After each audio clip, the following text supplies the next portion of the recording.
Imagine being thrown into a pit, a real one, sealed with a massive stone, filled with hungry lions that haven't eaten in days. Your crime? You prayed. This is one of the most famous stories in the Bible, the story of Daniel, and tonight we're stepping into it.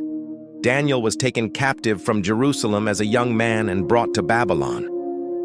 Through wisdom and integrity, he rose to serve under King Nebuchadnezzar, and now, decades later, under a new ruler, King Darius.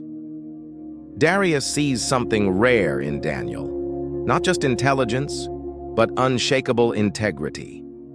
So he decides to promote Daniel above everyone else in the kingdom. The other officials are furious. An outsider placed above them all? They search Daniel's life for any scandal, any corruption they can use against him. They find nothing, not one fault, so they manufacture a trap.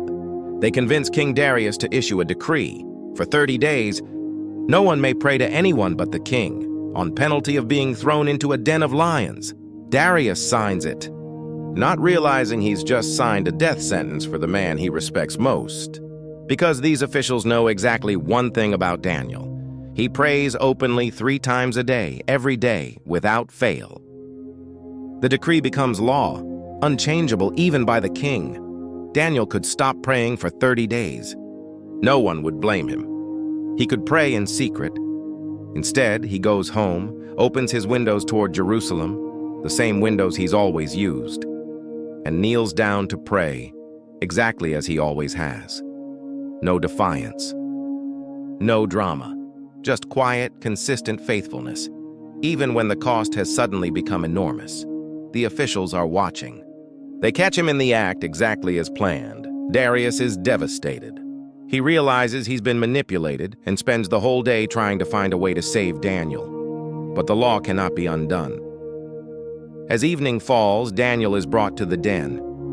Before the stone seals him in, Darius says to him, "May your God, whom you serve continually, rescue you." The stone is sealed. The lions wait in the darkness. Darius signs it, not realizing he's just signed a death sentence for the man he respects most.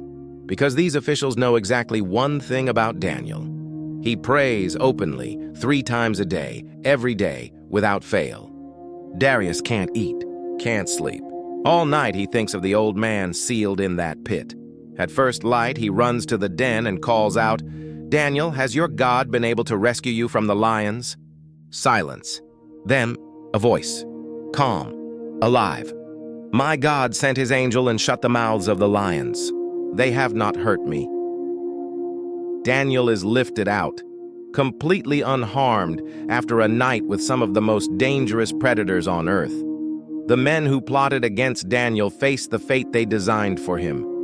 And Darius, a powerful foreign king, issues a new decree, honoring the God of Daniel as the living God, whose kingdom will never end.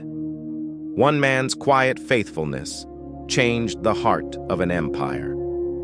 Most of us will never face literal lions, but we all face moments where doing right costs us something: comfort, approval, safety. Daniel's story isn't really about the lions. It's about what happens before the den, the quiet decision to keep doing what's right. Even when it's no longer convenient, even when no one would blame you for stopping, that's what got Daniel into the den, and that's what walked him out, untouched. If this story moved you, like, subscribe, and tell me in the comments which Bible story you want to hear next. Stay faithful, even in the den. The men who plotted against Daniel faced the fate they designed for him. And Darius, a powerful foreign king, issues a new decree honoring the God of Daniel as the living God, whose kingdom will never end. One man's quiet faithfulness changed the heart of an empire.